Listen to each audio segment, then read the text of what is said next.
Pneumonia pneumonia ಅಂತಂತಂದರೆ ಶ್ವಾಸಕೋಶದ infection.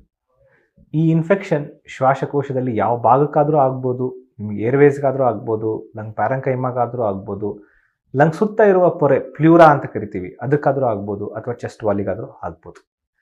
So lungs ಪ್ರಾಪರಿಗಾದಾಗ ಅದನ್ನು ನಿಮೋನಿಯಾ ಅಂತ ಕರಿತೀವಿ. ಯಾವ್ಯಾವ ಇನ್ಫೆಕ್ಷನ್ಸ್ ಆಗ್ಬೋದು? ಇನ್ಫೆಕ್ಷನ್ ಅನ್ನೋ ಟರ್ಮ್ ದೊಡ್ಡದು. ಇದರಲ್ಲಿ ಬ್ಯಾಕ್ಟೀರಿಯಲ್ ಇನ್ಫೆಕ್ಷನ್ ಬರುತ್ತೆ, ವೈರಲ್ ಇನ್ಫೆಕ್ಷನ್ ಬರುತ್ತೆ, ಮೈಕೋಬ್ಯಾಕ್ಟೀರಿಯಲ್ ಅಂದರೆ TB ಇನ್ಫೆಕ್ಷನ್ ಬರುತ್ತೆ, ಫಂಗಲ್ ಇನ್ಫೆಕ್ಷನ್ ಬರುತ್ತೆ. ಇವು ವಿಧ ವಿಧವಾದ ಇನ್ಫೆಕ್ಷನ್ಗಳು ನಾವು ಲಂಗ್ಸಲ್ಲಿ ಕಂಡುಬರ್ತೀವಿ. ಈ ಇನ್ಫೆಕ್ಷನ್ಗಳಿಗೆ ನಿಮೋನಿಯಾ ಅಂತ ಕರಿತೀವಿ. ನಿಮೋನಿಯಾ ಯೂಶಲಿ ಯಾರ್ಯಾರಿಗಾಗುತ್ತೆ? ಚಿಕ್ಕ ಮಕ್ಕಳಿಂದ ಹಿಡಿದು, ಸಣ್ಣ ಪಾಪುಗಳಿಂದ ಹಿಡಿದು, ನವಜಾತ ಶಿಶುಗಳಿಂದ ಹಿಡಿದು ವಯಸ್ಸಾದ 80 ವರ್ಷ 90 ವರ್ಷ ತನಕ ಇರೋವರೆಗೂ ತನಕ ಎಲ್ಲರಿಗೂ ನಿಮೋನಿಯಾ ಆಗ್ಬೋದು. ಯಾಕಂದರೆ ಎಲ್ಲಿ ತನಕ ನೀವು ಬ್ರೀತ್ ಮಾಡ್ತಾ ಇರ್ತೀರ ಅಲ್ಲಿ ತನಕ ನೀವು ಗಾಳಿಯಲ್ಲಿರುವಂಥ ಕಲುಷಿತವಾದ ರೋಗಾಣುಗಳಾಗಲಿ ಅಥವಾ ಪೊಲ್ಯೂಟೆಡ್ ಏರ್ ಆಗಲಿ ಎಲ್ಲನೂ ನೀವು ಸೇವಿಸ್ತಾನೆ ಇರ್ತೀರ. ದಿನಕ್ಕೆ 10,000 ಲೀಟರ್ಗಳಷ್ಟು ಏರ್ನ ನೀವು ಸೇವಿಸ್ತಾ ಇರ್ತೀರ. ಸೊ ನೀವು ಈ ವಾತಾವರಣದ ಜೊತೆಗೆ ಜೋಡಿ ಆಗಿಬಿಟ್ಟಿದ್ದೀರ.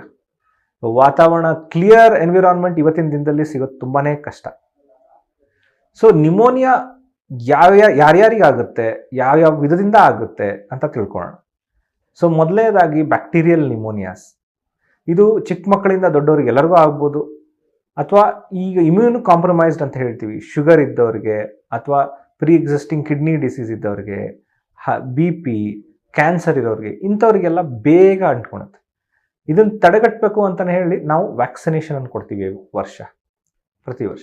ಬ್ಯಾಕ್ಟೀರಿಯಲ್ ನಿಮೋನಿಯಾಗಳಲ್ಲಿ ಎಷ್ಟೊಂದು ಗ್ರಾಮ್ ಪಾಸಿಟಿವ್, ಗ್ರಾಮ್ ನೆಗೆಟಿವ್, ಕೋಕೈ, ಬೆಸ್ಲೈಗಳು ಎಷ್ಟೊಂದಿದೆ. ಕೆಲವೊಂದು ನಾವು ಕಮ್ಯುನಿಟಿ ಅಕ್ವೈರ್ಡ್ ಅಂತೀವಿ, ಹೊರಗಡೆ ಹೋದಾಗ ಆಗುತ್ತೆ. ಕೆಲವೊಂದು ಹಾಸ್ಪಿಟಲ್ ಅಕ್ವೈರ್ಡ್ ಅಂತೀವಿ, ಹಾಸ್ಪಿಟಲ್ಗೆ ಹೋದಾಗ ಆಗುತ್ತೆ. ಸೊ ಈ ಥರ ವಿಧ ಕೆಲವೊಂದು ವೆಂಟಿಲೇಟರ್ ಅಕ್ವೈರ್ಡ್ ನಿಮೋನಿಯಾ ಅಂತ, ನಾವೇನಾದರೂ ಯೂಸ್ ಮಾಡೋ ಇನ್ಸ್ಟ್ರೂಮೆಂಟ್ಸಿಂದ ನಮಗೆ ನಿಮೋನಿಯಾ ಇನ್ಫೆಕ್ಷನ್ಗಳು ಬರ್ಬೋದು. ಸೊ ಎಲ್ಲಿಂದನಾದರೂ ನಿಮಗೆ ಇನ್ಫೆಕ್ಷನ್ ಬರುತ್ತೆ. ಏನೇನು ಸಿಂಪ್ಟಮ್ಸ್ಗಳು ಇರುತ್ತೆ ನಿಮೋನಿಯಾದಲ್ಲಿ? ರುಟೀನಾಗಿ ಕೆಮ್ಮಿರುತ್ತೆ, ಕಫ ಇರುತ್ತೆ. ಕಫ ಬಣ್ಣದ ಬರ್ಬೋದು, ಅರಿಶಿಣ ಬಣ್ಣದ ಬರ್ಬೋದು, ಕೆಂಪು ಬಣ್ಣದ ಬರ್ಬೋದು, ಹಸಿರು ಬಣ್ಣದ ಬರ್ಬೋದು, ಕಪ್ಪು ಬಣ್ಣದ ಬರ್ಬೋದು. ವಿಧವಾದ ಬಣ್ಣದ ಕಫಗಳು ಈ ನಿಮೋನಿಯಾದಲ್ಲಿ ಬರುತ್ತೆ. ಈ ಕೆಮ್ಮುಗಳು ಯಾವಾಗ ಜ್ವರದ ಜೊತೆಗೆ ಅಂಟ್ಕೊಂಡಿರುತ್ತೆ, ಜ್ವರದ ಜೊತೆಗೆ ಸಮ್ಮಿಲನ ಆಗಿರುತ್ತೆ, ಆವಾಗ ನಾವು ನಿಮೋನಿಯಾನ ತುಂಬ ಹೈಯಾಗಿ ಸಸ್ಪಿಷನ್ ಮಾಡ್ತೀವಿ. ಸಿಂಪಲ್ ಒಂದು ಬ್ಲಡ್ ಟೆಸ್ಟ್ ತೊಗೊಂಡಾಗ WBC ಕೌಂಟ್ ಜಾಸ್ತಿ ಆಗಿರುತ್ತೆ. ಅದಲ್ಲದೆ ಒಂದು ಎಕ್ಸ್ರೇ ತೊಗೊಂಡಾಗ ಅದರಲ್ಲಿ ಪ್ಯಾಚ್ ಒಂದನ್ನು ನಾವು ಕಾಣ್ಬೋದು, ಕನ್ಸಾಲಿಡೇಷನ್ ಅಂತ ಕರಿತೀವಿ. ಅಲ್ಲಿ ಡೆಬ್ರೀಸ್, ಫ್ಲೂಯಿಡ್ ಇದೆಲ್ಲ ಅಕ್ಯುಮುಲೇಟ್ ಆಗಿ ನಿಮ್ಮ ಲಂಗ್ಸಲ್ಲಿ ಇನ್ಫೆಕ್ಷನ್ ಆಗಿದ್ದು ಅಲ್ಲಿ ನಮಗೆ ಪ್ಯಾಚ್ ಒಂದನ್ನು ಕಾಣುತ್ತೆ. ಇದು ಬ್ಯಾಕ್ಟೀರಿಯಲ್ ನಿಮೋನಿಯಾ. ಆದರೆ ಮೈಕೋಬ್ಯಾಕ್ಟೀರಿಯಲ್ ನಿಮೋನಿಯಾ ಅಂದರೆ TBನ ನಮ್ಮ ಇಂಡಿಯಾ ಇಡೀ ವರ್ಲ್ಡ್ದೇ TB ಕ್ಯಾಪಿಟಲ್ ಅಂತ ಹೇಳ್ಬೋದು. ಯಾಕಂದ್ರೆ ನಮ್ಮಲ್ಲಿರುವಷ್ಟು TB ಇನ್ಫೆಕ್ಷನ್ ಇನ್ನು ಯಾವ ದೇಶದಲ್ಲೂ ಇಲ್ಲ.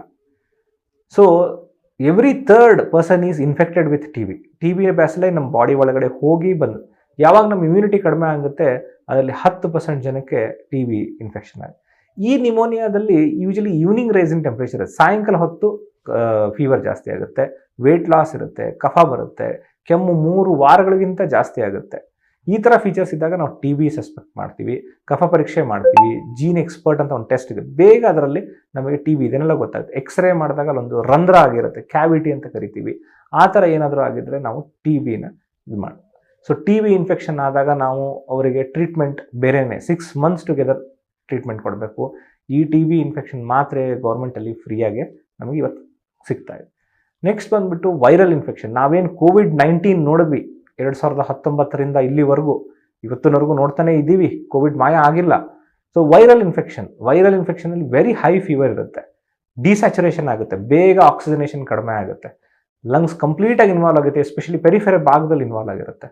WBC ಕೌಂಟ್ ಚೇಂಜ್ ಆಗ್ತಿರೋದಿಲ್ಲ, ಬಟ್ ಬೇಗ ಉಸಿರಾಟಕ್ಕೆ ಸಮಸ್ಯೆ ಆಗೋ ಚಾನ್ಸಸ್ ಜಾಸ್ತಿ ಇರುತ್ತೆ. ವೈರಲ್ ಇನ್ಫೆಕ್ಷನ್ ಔಷಧಿ ತುಂಬ ಕಡಿಮೆ. ಕೆಲವೊಂದು ಆ್ಯಂಟಿವೈರಲ್ಸ್ ಕೊಡ್ತಿದ್ವಿ ನಾವು, ರೆಮ್ಡೆಸಿವಿರ್ ಮತ್ತು ಬೇರೆ ಇಂಜೆಕ್ಷನ್ಸ್ಗಳನ್ನು, ಬಟ್ ತುಂಬ ಕ್ರಿಟಿಕಲ್ ಆಗೋದು ಸಾಧ್ಯತೆ ಜಾಸ್ತಿ ಬೇಗ. ನೆಕ್ಸ್ಟ್ ಬಂದುಬಿಟ್ಟು ಫಂಗಲ್ ಇನ್ಫೆಕ್ಷನ್. ಯಾರು ಇಮ್ಯುನಿಟಿ ಕಾಂಪ್ರಮೈಸ್ ಆಗಿರುತ್ತೆ, ಶುಗರ್ಸ್ ಕಂಟ್ರೋಲ್ ಮಾಡ್ಕೊಳೋದಿಲ್ಲ, ತುಂಬ ದಿವಸದಿಂದ ಕ್ಯಾನ್ಸರಿಂದ ನರಳಾಡ್ತಿರ್ತಾರೆ, ಕಿಡ್ನಿ ಸಮಸ್ಯೆಯಿಂದ ನರಳಾಡ್ತಿರ್ತಾರೆ, ಅವರು ತಮ್ಮ ಡಿಸೀಸ್ನ ಸರಿಯಾಗಿ ನೋಡ್ಕೊಳಕ್ತಿರಲಿಲ್ಲ, ಅವ್ರಿಗೆ ಇಮ್ಯುನಿಟಿ ಕಡಿಮೆ ಆಗಿ ಫಂಗಲ್ ಇನ್ಫೆಕ್ಷನ್ ಆಗೋ ಚಾನ್ಸಸ್ ಜಾಸ್ತಿ ಇರುತ್ತೆ. ಸೊ ಫಂಗಲ್ ಇನ್ಫೆಕ್ಷನ್ಸ್ಗೆ ಆಂಟಿ ಫಂಗಲ್ ಕೊಡಬೇಕಾಗುತ್ತೆ, 6 ವೀಕ್ಸ್ ಟುಗೆದರ್ ಟೈಮ್ ತಗೊಳುತ್ತೆ. ಸೊ ಯಾವ್ಯಾವ ನಿಮೋನಿಯಾ ಯಾವ್ಯಾವ ಇನ್ಫೆಕ್ಷನ್ ದಿಂದ ಆಗಿದೆ ಅಂತ ಹೇಳಿ ಕಂಡುಕೊಳ್ಳೋದು ತುಂಬಾ ಇಂಪಾರ್ಟೆಂಟ್. ಇದಕ್ಕೆ ನಾವು ಬ್ರಾಂಕೋಸ್ಕೋಪಿ ಅಂತ ಮಾಡ್ತೀವಿ. ಈಗ ಹೊಟ್ಟೆ ಎಂಡೋಸ್ಕೋಪಿ ಮಾಡ್ತಾರಲ್ಲ, ಹಂಗೆ ಬ್ರಾಂಕೋಸ್ಕೋಪಿ ಅಂತ ಮೂಗ್ ಮುಖಾಂತರ ಕ್ಯಾಮ್ರಾ ಮತ್ತೆ ಲೈಟ್ ಸೋರ್ಸ್ ಒಳಗಡೆ ಬಿಟ್ಬಿಟ್ಟು ಲಂಗ್ಸ್ನ ವಾಶ್ ಮಾಡ್ತೀವಿ. ವಾಶ್ ಮಾಡಿ ಇನ್ಫೆಕ್ಷನ್ ಒಂದು 50% ಹೊರಗಡೆ ತೆಗಿತೀವಿ. ಆ ಬಂದಿರುವಂತಹ ಕಲೆಕ್ಷನ್ ಆಗಿರುವಂತಹ ಆ ಸ್ಯಾಂಪಲ್ ಅನ್ನ ಬೆಳೆಸ್ತೀವಿ. ಅಲ್ಲಿ ಬ್ಯಾಕ್ಟೀರಿಯಲ್, ಫಂಗಲ್, ಮೈಕೋಬ್ಯಾಕ್ಟೀರಿಯಲ್ ಯಾವ್ದು ಬೆಳೆಯುತ್ತೆ ನೋಡ್ಬಿಟ್ಟು ಅಲ್ಲೇ ಒಂದು 10 ಥರ ಆಂಟಿಬಯೋಟಿಕ್ ಹಾಕ್ತೀವಿ. ಅದನ್ನ ಲ್ಯಾಬಲ್ಲೇ ಅದು ಯಾವ ಆಂಟಿಬಯೋಟಿಕ್ಗೆ ಅದು ಸಾಯುತ್ತೋ ಆ ಆಂಟಿಬಯೋಟಿಕ್ನ ನಿಮಗೆ ಕೊಟ್ಟರೆ ಈ ನಿಮೋನಿಯಾದಿಂದ ಫೈಟ್ ಮಾಡ್ಬೋದು ಅಂತ ಹೇಳಕ್ ಇಷ್ಟಪಡ್ತೀನಿ. ಸೊ ಒಂದೊಂದು ನಿಮೋನಿಯಾಗೆ ಒಂದೊಂಥರ ಟ್ರೀಟ್ಮೆಂಟ್ ಇದೆ. ಚಿಕ್ಕವರಿಂದ ದೊಡ್ಡವ್ರ ತನಕ ಯಾರಿಗಾದ್ರೂ ಇನ್ಫೆಕ್ಷನ್ ಆಗ್ಬೋದು.